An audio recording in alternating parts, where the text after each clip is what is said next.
I, 35F, need your opinion on a situation with my brother Billy, 40M. Some background first. Our parents died in a car accident when I was 16 and Billy was 21. They left us some money but not enough to last long. Billy was in his third year of college studying engineering. He dropped out to work full-time and take care of me. He worked at a warehouse during the day and as a bartender at night. On weekends, he picked up construction jobs. Billy made sure I finished high school and went to college. He paid for everything, my clothes, food, college tuition, everything. When I got into college, we moved to a smaller apartment to save money. Billy slept on the couch for 4 years so I could have the bedroom. He never complained. Every time I told him to go back to college, he said my education was more important. During my first year of college, Billy met Regina, 38F, at the bar where he worked. She was a regular customer, came from a wealthy family. They started dating and got married within a year. I was 19 then. Regina never liked how close Billy and I were. She would make comments about how it wasn't normal for siblings to be so dependent on each other. She tried to stop Billy from paying my college tuition, said I should take loans like other students. Billy refused. Regina didn't want me visiting their house often. When I did visit, she would ignore me or make passive-aggressive comments. Billy always defended me, which made things worse. They fought about me a lot. Regina wanted to move to another city for her job, but Billy refused because I was still in college here. Looking back, I can see why she resented me.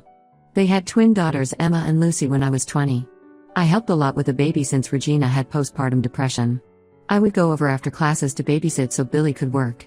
Regina hated this but couldn't do much since she needed the help. The girls got very attached to me. When the girls were 5, Regina cheated on Billy with his best friend Tom. They had been friends since high school. Billy found out when he saw messages on Regina's phone. She moved in with Tom within a week and they relocated to California. Regina gave up custody rights easily since Tom's job required lots of travel. She would call the girls maybe once a month initially, then the calls became less frequent. Billy was promoted to manager at the warehouse where he worked. He went back to college part-time and got his degree. Eventually he moved up to become VP of Operations. When a position opened in HR at his company 5 years ago, he recommended me. I had been working in HR at a smaller firm. I got the job and did well, became HR head within 3 years. Last month, an employee complained about inappropriate behavior between Billy and his assistant Jenny, 28F. As HR head, I had to investigate. I discovered they had been having an affair for a year. Jenny was married too. I talked to Billy privately first, told him this violated company policies. Affairs between managers and direct reports weren't allowed. Billy got angry, said I was jealous because he finally had someone in his life. He said after everything he did for me, I should help cover this up. I gave him 2 weeks to either end it or resign. He didn't do either. I had to report it to the board since I had evidence. Billy started telling people I was making up lies because I was possessive and couldn't handle him dating. He said I had mental issues and needed therapy. Many people believed him since he had been there longer. The board investigation cleared him somehow. After that, Billy moved me to a basement office. He took away my team, gave them to another manager. I wasn't invited to meetings anymore. My parking spot was given to someone else. He would interrupt me in meetings and dismiss my ideas. It was clear he wanted me to quit. Last week he called me to his office and said I should resign or he'd find a reason to fire me. He said he'd tell other companies I was unstable and had fabricated harassment claims. I resigned since I couldn't fight him. That evening Emma and Lucy came to my apartment crying. They had overheard office gossip about me resigning. They wanted to know why their dad would do this to me. I was upset and told them everything, about the affair with Jenny, about him forcing me to quit. I also told them about their mom's affair which they didn't know about. They thought she had just abandoned them. They confronted Billy about everything. He called me later yelling about how I had no right to tell his daughters about his personal life or about their mother. He said I betrayed him and destroyed his relationship with his girls. The girls are staying with their Aunt Jane, Regina's sister, now. They aren't talking to Billy. He keeps calling and texting me saying I ruined his life after everything he did for me. My friends say I shouldn't have involved the girls in adult issues. I'm applying for new jobs and have some interviews lined up. But I feel bad about telling the girls everything when I was emotional. Billy sacrificed so much for me growing up, but then he tried to ruin my career. I don't know if I went too far. Ida? Thanks for the responses. To be clear, I tried handling this professionally first and only told the girls the truth when they asked me directly. I didn't go out of my way to hurt Billy. Update 1: A lot has happened since my last post. I got a job offer at Mitchell & Partners, one of our biggest competitors. The pay is 30% higher than my previous job and they're giving me a larger team to manage. I start next week. But the main updates are about Billy and the girls. They're still staying with their Aunt Jane. Billy has tried everything to force them to come home. First, he called their school saying the girls were sick and he was keeping them home. The school contacted Jane since she was listed as an emergency contact. Then Billy tried to change their emergency contacts online to remove Jane's information. He even went to the school demanding to take the girls home, but the principal refused since Emma and Lucy had told their counselor about the situation. Billy then started telling family members that Jane had manipulated the girls into staying with her. He said she always hated him and was trying to break up his family. He called the police saying Jane had kidnapped the girls, but when officers interviewed Emma and Lucy, they explained they had left voluntarily. The police told Billy this was a civil matter since the girls were old enough to decide where they wanted to stay. Last week, Regina suddenly showed up at Jane's house. Apparently Billy had called her saying the girls needed their mother. He probably thought they would listen to Regina since they hadn't seen her in years. But this completely backfired. When Regina arrived, the girls initially refused to see her.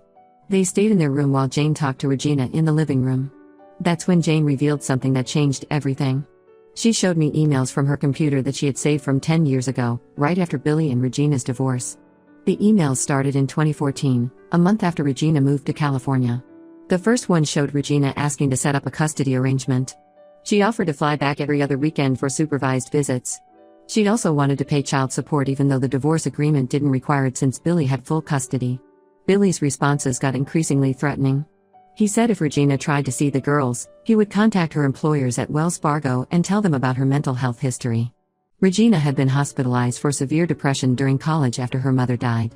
She had recovered with therapy and medication, but Billy threatened to make it sound like she was currently unstable and dangerous. More emails from 2015 showed Regina begging to at least attend the girls' school events. She said she would sit in the back and not approach them. She just wanted to see them from a distance. Billy replied saying he would send her parents details about her past relationships and private photos from before their marriage.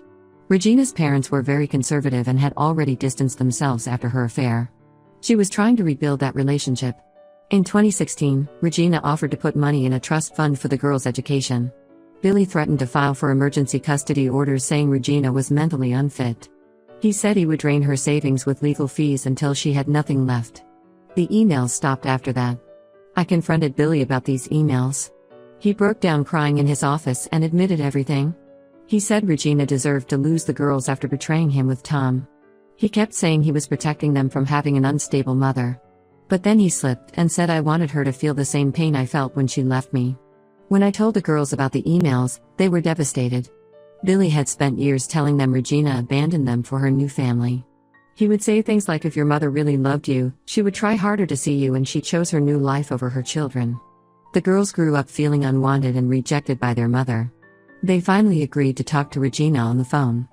She apologized for not fighting harder to stay in their lives. She explained that during her marriage to Billy, she struggled with depression but he wouldn't let her get help. He said therapy was for weak people. The affair with Tom was wrong, but she felt trapped and hopeless. After the divorce and Billy's threats, her depression got worse. She focused on getting mentally healthy before trying to contact them again. But by then Billy had poisoned their relationship with lies. The situation is affecting Billy badly. Jenny ended their relationship after finding out about the emails. She told HR that Billy had pressured her into their affair by hinting her job security depended on keeping him happy. Billy started drinking heavily. He calls me almost every night, sometimes crying and apologizing, sometimes threatening to destroy my career like he destroyed Regina's. Last night around 2 a.m., he showed up at my apartment drunk.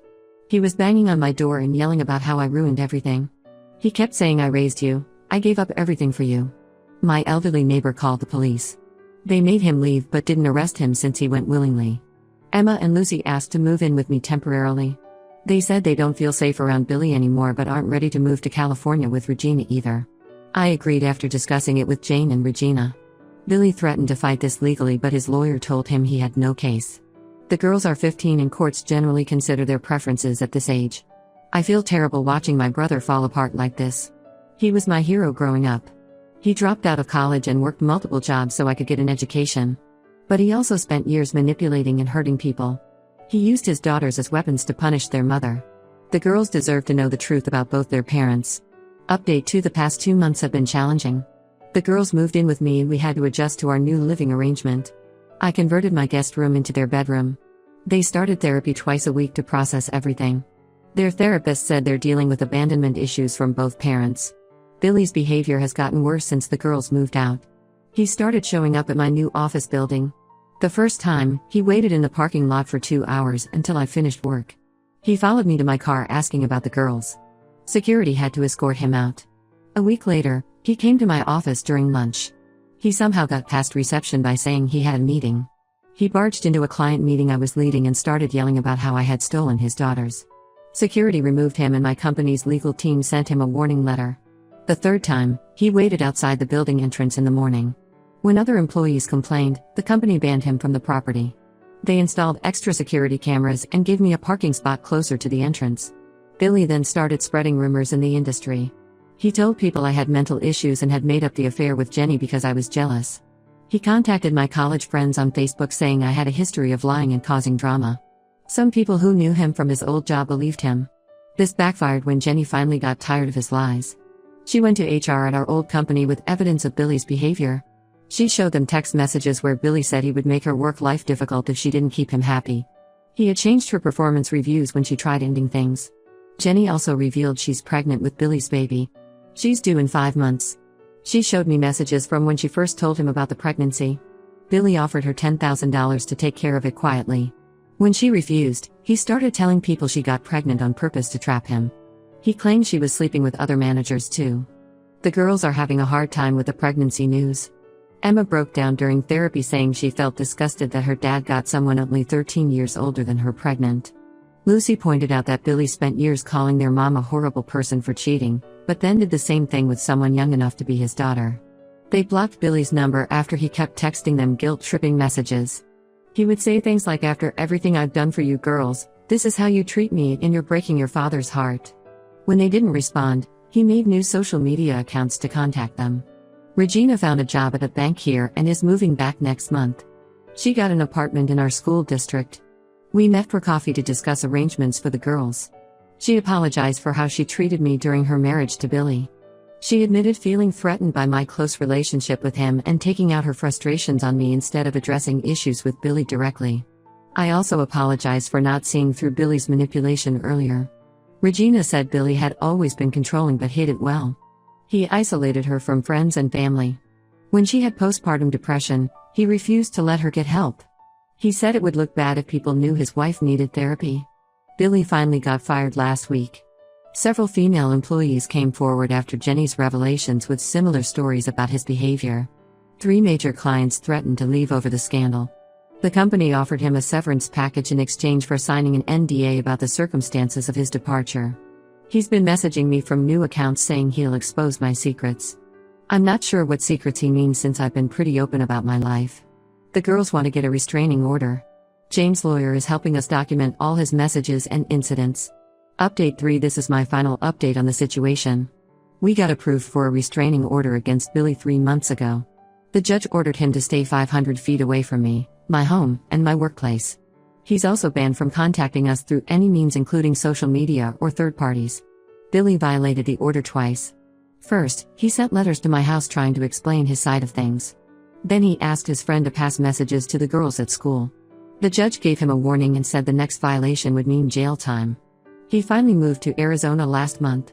A former colleague helped him get a lower-level management job there. No companies here would hire him after everything that happened. He sold his house and barely speaks to anyone from his old life. Jenny had her baby boy last week. The DNA test confirmed Billy is the father. Jenny's lawyer arranged for Billy to have supervised visits once a month at a family center. He's shown up twice so far but spent both visits complaining that the baby doesn't look like him. He still tells people Jenny trapped him even though the DNA test proved paternity. The girls want nothing to do with their half-brother. They say it feels weird that their dad's new baby is closer to their age than he is to Billy. They're focusing on rebuilding their relationship with Regina instead. Regina moved back 2 months ago. She got an apartment 15 minutes from us and the girls spend alternate weekends there. They're doing family therapy together every week. Regina is trying to make up for lost time while respecting their boundaries. She attends their school events but sits separately to let them decide if they want to interact. Emma and Lucy have adjusted well to living with me. Their grades improved now that they're in a stable environment. They joined some school clubs and made new friends. We converted my home office into a proper bedroom for them with desks for studying. They're talking to a lawyer about legally changing their last name to mine. I got promoted to VP of HR at my company. Word spread in our industry about what really happened at my old job. Most of Billy's friends stopped defending him after Jenny revealed the truth about their affair. But some still say I betrayed my brother after everything he did for me growing up. Billy messages me sometimes from unknown numbers. He switches between apologizing for everything and blaming me for destroying his life. Last week he said he's writing a book about how false allegations ruined his career. I don't respond anymore. I still miss the brother who raised me after our parents died. He worked multiple jobs and slept on a couch for years so I could go to college. But that person is gone now, replaced by someone I don't recognize. The girls and I are building our own kind of family. Some days are still hard, but we're healing together. The restraining order is valid for 3 years. The girls will be in college by then. Regina is becoming a better mother now that she's gotten help for her depression. Life isn't perfect, but we're all learning to move forward without Billy's toxic influence. Sometimes losing a family member is better than keeping them in your life.